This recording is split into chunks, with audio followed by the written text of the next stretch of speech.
आज हम जिस विभूति से मिलाना चाहते हैं, जो बड़ौदा निवासी है, बड़ौदा में और पूरे गुजरात में उनका नाम है राजेंद्र भाई सोनी, जिसको दादा के नाम से भी लोग पुकारते हैं। आज इस विभूति से हम ये कहना चाहते हैं कि दुनिया में लोगों को बहुत सारी परेशानी है।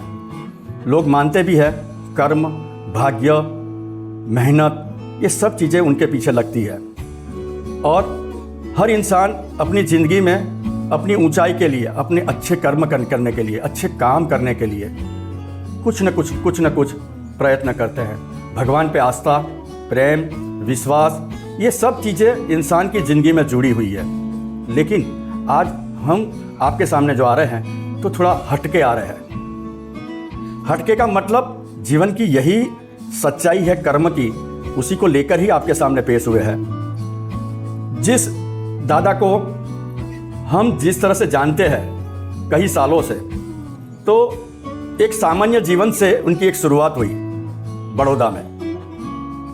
उनको भी पता नहीं था कि जो उनके पास जो शक्ति आई वो कहाँ से कोई प्राप्त करने की कोशिश नहीं की है, जो कहते हैं ना गॉड गिफ्टेड।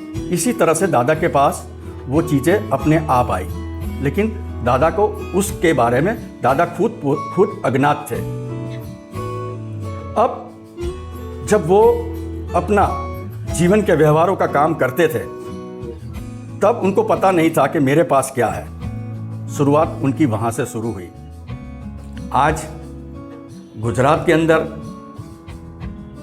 दादा का एक जो सेकंड पार्ट है वास्तु उदय करके, दादा को सब जानते हैं। कर्म उनका पहला पार्ट है और सेकंड पार्ट जो दादा का है वास्तु उदय। वास्तु उदय में हम और आप सब जानते हैं कि आज एक बहुत बड़ा विषय है कलयुग के अंदर। इसीलिए वास्तु को अब लोग ज़्यादा मानने लगे और ज़्यादा सोचने लगे और उस पर सब काम करने लगे। इसके लिए इंसान को शांति चाहिए। सबसे बड़ी बात, अगर आफ्टर ऑल देखा जाए तो इंसान को शांति चाहिए। तो इंसान को शांति कहाँ मिलेगी? इंसान की शांति का स्थल कौन सा? तो उनका घर। दूसरा, उसका जो कारोबार करते हैं वो जगह, या तो आप जॉब करते हो। लेकिन मेन चीज जो होती है, जो कहते हैं ना कि घर की शांति होगी तो हर जगह पे शांति होगी। तो दादा ने दूसरे पार्ट में फोकस किया वास्तु के ऊपर। आज दुनिया में सबसे बड़ी समस्या क्या है? डिप्रेशन और एंजाइटी। तो डिप्रेशन और एंजाइटी कहां से आती है?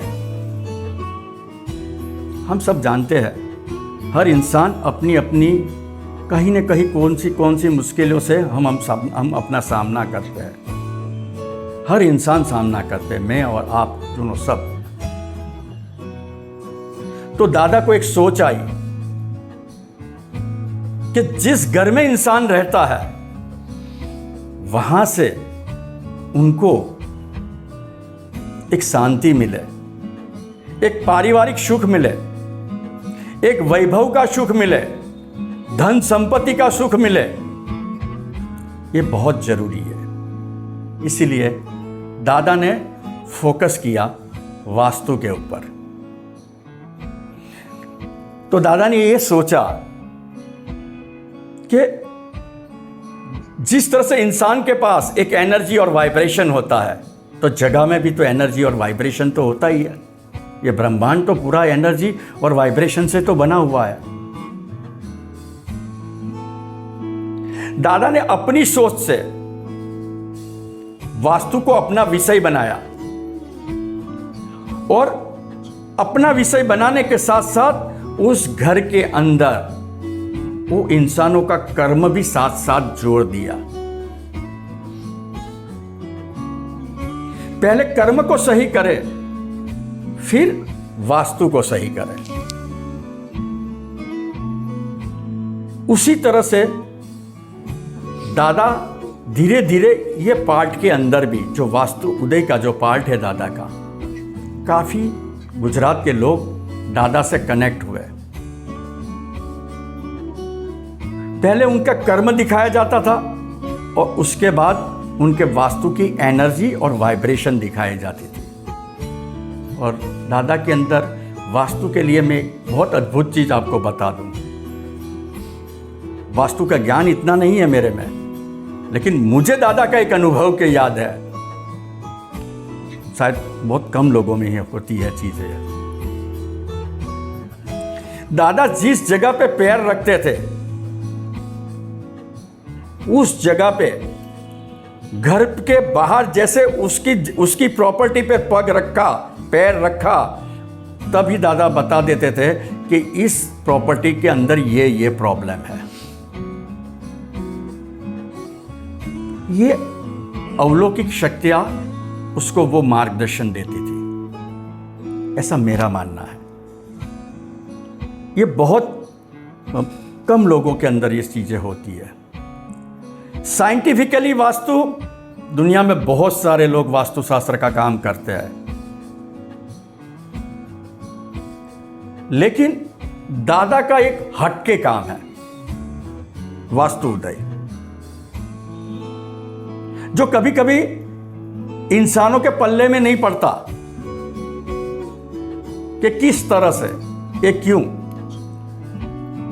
हमने ये भी देखा है दादा के अंदर, चाहे वो कोई भी प्रॉपर्टी के ऊपर पैर रख दिया, उस इंसान को पहले से ही बताया जाता था कि तुम 5 साल से ये चीज के अंदर तुम सफर कर रहे हो, इस चीज के अंदर तुम मुश्किल का सामना कर रहे हो।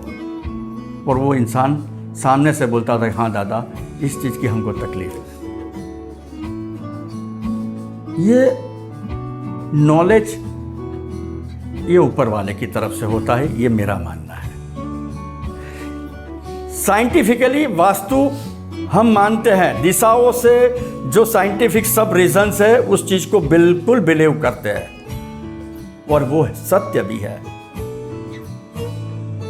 लेकिन दादा का जो काम करने का, कर्म के साथ, साइंस के साथ और ईश्वर के साथ, ये तीनों जो कॉम्बिनेशन है ये बहुत ही अलग है। इसीलिए आज गुजरात के अंदर दादा का नाम है। आधी चीज तो वास्तु से पहले उसके कर्म से उनको सॉल्यूशन मिल जाता था। वास्तु तो था ही था, लेकिन पहले उस प्रॉपर्टी के जो भी ओनर है उनको कर्म से उनका सॉल्यूशन मिल जाता था। तो ये पूरी जो चीजें हैं ये अलौकिक शक्तियां उसको प्रेरणा देती है, ऐसा मेरा मानना है। और मैं तो आज आपको बता रहा हूं, लेकिन बहुत सारे लोग उनके कर्म से और उनके वास्तु से काफी लोग सुखी हुए हैं। प्रमाण तो तब मिलेगा, मैं जब बात करूंगा उससे प्रमाण नहीं मिलेगा। किसी उन दादा के बारे में कोई पूछ के उनको जो एक्सपीरियंस हुआ होगा तभी तो सच्चाई पता चली जाएगी। और मेरा कहना यह भी है कि ये सब अलौकिक शक्तियों का की एक देन है, एक आशीर्वाद है। उसी प्रेरणा से वो काम कर रहे हैं। आज भी ये वीडियो के माध्यम से आप सबको बता रहा हूं कि स्क्रॉलिंग के ऊपर नीचे नंबर आता है, जो आपके स्क्रॉलिंग के नीचे नंबर आता है, दादा को अपनी तकलीफें, अपनी मुश्किल सिर्फ फोन करके एक बार बता दीजिए, कर्म आपको फोन पे ही मिल जाएगा। तो इससे बड़ी अद्भुत चीज क्या हो सकती है, जिसमें ना आपका समय जाता है ना आपका पैसा जाता है। हाँ, लेकिन एक बात जरूर है, दादा निमित्त है, करने वाला तो ऊपर वाला है। श्रद्धा और विश्वास से एक बार आप भी वो ट्राई कर सकते हो।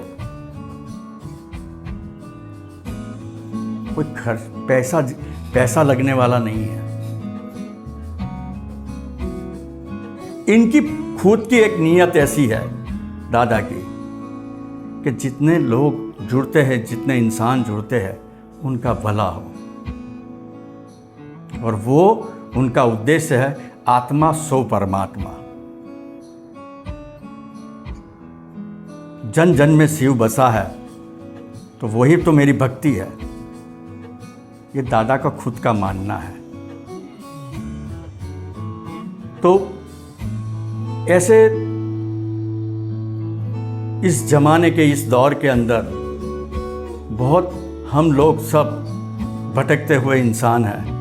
कहीं सही रास्ता मिल जाए तो ज़िंदगी की एक सही राह मिल जाए, तो दादा के पास से हमारा एक खुद का एक अनुभव है और हमने देखा भी है। और आज हम जो शब्द बोल रहे हैं वो दादा के एक आशीर्वाद के रूप में ही हम बोल रहे हैं।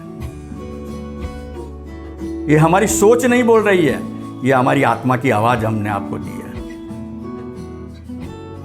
और पहले भी कहा है, सत्य हमेशा के लिए सत्य ही रहता है। जय माता दी।